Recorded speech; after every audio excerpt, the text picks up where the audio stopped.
Would you please introduce yourselves? Hello, we are Unit 2 and we are talking about the principles of good government in the Declaration of Independence. My name is Mayez. I'm Emily. I'm Nolan. I'm Lane Anderson. I'm Riley. Great. Okay, good morning, Unit 2, and we'll go ahead and get started. The question you're going to be talking about this morning is the following. The Declaration of Independence told the world why the Americans wanted to free themselves from British rule. The Declaration stated the founders' beliefs about government. Using the Declaration as your source, in your own words, describe the principles of good government. Where did the founders get these ideas? And finally, do you think these principles are valid today? Why or why not? You may begin. Continental Congress adopted the Declaration of Independence in 1776, announcing that the 13 colonies were no longer a part of Great Britain, but a new nation, the United States of America. A main feature written in the Declaration were the principles of good government. The founders all had the same ideas about government, but their collective knowledge came from a variety of sources. The Magna Carta, signed by King John in 1215, described the social contract between the ruler and those ruled, that if broken, the government was no longer valid. A social contract is when people give up rights to be protected by the government, which would protect their natural rights to life, liberty, and property. In the Declaration, it states people's natural rights and the consent of the governed, saying that they are endowed by their Creator with certain unalienable rights, that among these are life, liberty, and the pursuit of happiness, that to secure these rights, governments are instituted among men, deriving their just powers from the consent of the governed. Philosophers of the time helped define colonists' expectations of government, and Britain was not living up to their ideals. They used the Declaration as an outline to a list of complaints, such as for imposing taxes without a consent and for depriving us the benefits of trial by jury. The founders used the ideas of Locke and Montesquieu to explain the repeated injuries and usurpations of the king, who was not recognizing their popular sovereignty. They wanted to get rid of old standards and right themselves by abolishing the unfair forms of government to which they were accustomed. The Declaration told Mother England the colonists wanted a new social contract to provide new guards for their future security. Many of the Declaration's principles of good government are still valid today. Our rights are protected by the Constitution and Bill of Rights. For example, the First Amendment protects our right to liberty by giving us freedom of speech and religion. The right by trial by jury is protected by Amendment 5. Amendment 14 provides for equal protection of the laws. The Declaration states, we hold these truths to be self-evident and that all men are created equal. Equality is an idea where many people have different opinions. Race, religion, age, gender, sexual orientation are examples of areas in which our society continues to strive for equality today. An example of when the Declaration of Independence's promises weren't upheld is the Supreme Court decision of Dred Scott v. Sanford. Scott was treated as property and unequal to a white man, violating the Declaration's promise that all men are created equal. Another example is the case Plessy v. Ferguson, where a man was also treated unequal to another man because of his ethnicity. A more recent example is how in Georgia high school they just had their first unsegregated prom, where students of all ethnicities could be cohabitants. This is an example of where the Declaration's promises were upheld. An example of when the Declaration's promises were fulfilled is how in Minnesota gay marriage was just legalized. The promises fulfilled is where in the Declaration it says all men are created equal. The Declaration of Independence says that all men are created equal. However, in the time it was written, this wasn't true. In Jefferson's time, women had few rights and slaves had none at all. However, over time, they have fought to gain more rights, although racism is still present in society, as is gender bias. Still, the phrase all men are created equal has been an ideal we as a nation strive to achieve. We have fought for women's right to vote achieved through the 19th Amendment, or the 15th Amendment, which said that people couldn't be denied the right to vote because of their race. A current big issue is gay marriage, and the Supreme Court is set to rule on the case of the Defense of Marriage Act by the end of the summer. This is an example of how government is striving for equality. Thank you. All right, follow-up questions. All right, I'll go ahead and get started with them. Emily, you made an interesting note in your prepared. The Declaration was an attempt to, I think, to the extent of ridding us of the old standards, I think was the line. And I thought that was a really interesting way to put it. How do you think the Declaration and then the subsequent Constitution, how does that move us from what we wanted to get rid of to a system that we wanted to have? Well, in the Declaration, there was a lot of complaints of the king and why he was abusing his power. And so in the Declaration, we said what we didn't want, and in the Constitution, amendments say how you couldn't abuse your power. And what are some of those examples? In the Declaration, it says that the king, he didn't give the right to jury to everybody, and in the Constitution, in the Constitution, it says that we have the right to trial by jury. So the Declaration of Independence was a really big revolt against the country that we were previously part of. So are there mechanisms in place where a state could revolt, for example, in our Constitution? Yes, as in the Civil War, the southern states, they revolted and tried to become their own country called the Confederacy. And Texas has been threatening, it's Texas, it's been threatening to become its own country for quite a while now.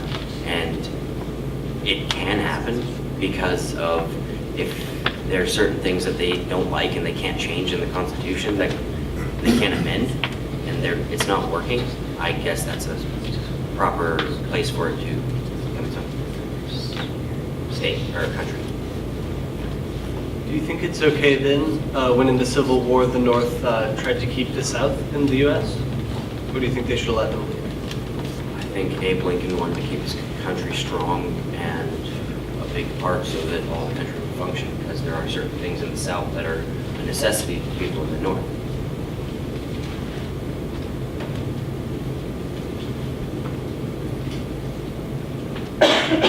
So in the Declaration of Independence, it says life, liberty, and the pursuit of happiness, correct? And so I guess I'm going to ask a similar question that I asked to the first unit, I guess more applicable to you guys. What do you guys see, what rights do you guys see from those words in the Declaration of Independence? You guys don't have technically rights from them, but what do you see coming from them every day? Oh, in some cases, like that isn't life. The natural rights to life, liberty, and pursuit of happiness isn't valid because in Guantanamo Bay, 86 prisoners were cleared of all charges out of over 180, and they're still being held at the jail, and it's violating our rights to life, liberty, and pursuit of happiness, and even though they're cleared of all the charges. Another example is DOMA, the Defense of Marriage Act, that was passed by Bill Clinton, September 21st, 1996.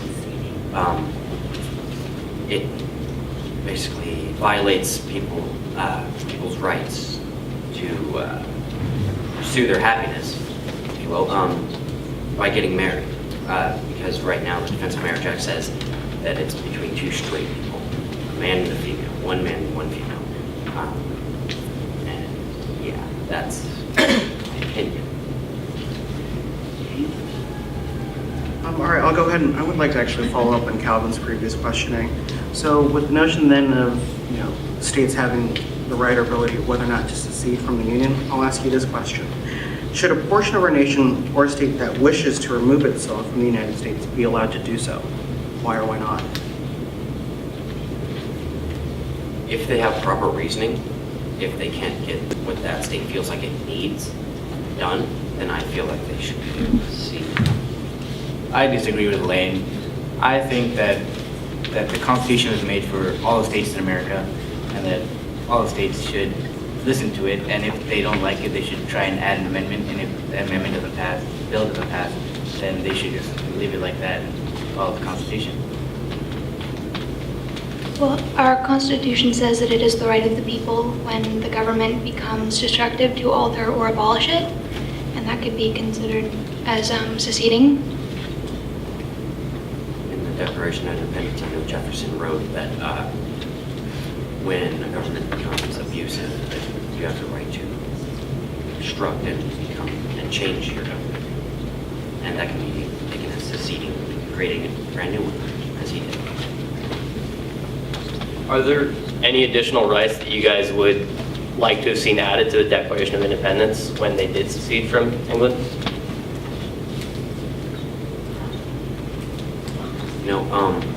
I think we have a pretty good base of rights compared to other countries that don't have that many rights. There's some countries that don't have freedom of speech. It's a really big right that we have. And I think we have enough rights as it is. We can always add, but we can do that. But other countries, they don't have that. And so as we started off, we had a pretty decent amount of rights. And we're at time. And thank you. Comments from colleagues? I thought there were, one thing that I really liked was in the beginning, you stepped in to help her out when we asked a question towards her. One thing I'd like to note is if we're asking a question, it's not necessarily directed at someone, even if it's questioning a previous statement they're making. So you don't have to answer it. Anyone in your group can. But so that was nice that you stepped in, and I also like that you disagreed on one of those other points. Those are two interactions I really liked. Yeah, I appreciated the disagreement. I also really liked how you guys had a pretty even spread of people talking. You didn't have one person dominating the whole time. You all were able to talk and coherently, and I really liked that. And I really like that you brought up both old cases like Plessy v. Ferguson and Dred Scott, but you also brought in newer examples like the DOMA Act and the fact that they're challenging that and deciding on that very shortly. So I thought that you had a wide range of examples, and it was impressive. Yeah, I really like the, in your prepared when you brought in the prom in Georgia. I thought that was a great example, and really weird. And also bringing in the follow-ups the southern states seceding. That was a great example too, how the difference is how they also had a declaration of secession in the southern states, but Lincoln still didn't think that was okay. And I thought that was interesting. You guys brought a dynamic out there too. So I echo the comments that have been made previously by my former students, and one of the things I also again really liked about this was the level of specifics. So I'll go right to it. So to Riley, your comment specifically talking about the Constitution or Declaration about the individual's notion to have the ability to alter or abolish the government or the system. People don't like what they're doing. And then I liked, Lane, your follow-up comment specifically bringing in that Jefferson quote that was actually spot on what you should have done. So that's a nice way to kind of tag team there. Additionally, I think also, Lane, in your part of the prepared, when you lined up three very specific historical and current examples, going from Dred Scott to the Georgia example, and then citing Minnesota's, passage of, gay marriage, I think those three very sequential events kind of illustrating the point was absolutely spot on, which is what I really love doing, seeing kids do at any level, especially impressive to me in 8th grade. Nolan, your specific example going into Guantanamo Bay cases, but hitting down to the point of making the distinction of what number of cases or detainees have actually been released for certain things versus not. Really nice, specific, and illustrating the point. So that I like.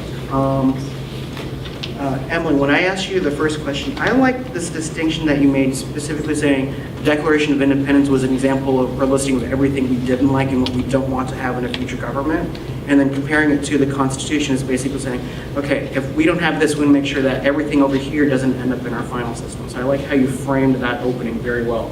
And then I'm going to mispronounce your name again, so Maez. So I like that you were able to follow up with what Emily was saying and citing the specific examples from the Fifth Amendment, especially around due process. Again, an example of tag teaming and following through with the point that your previous colleague started off. So again, it adds to that example of balanced presentation, but a seamless, thoughtful presentation of teamwork. So very good job.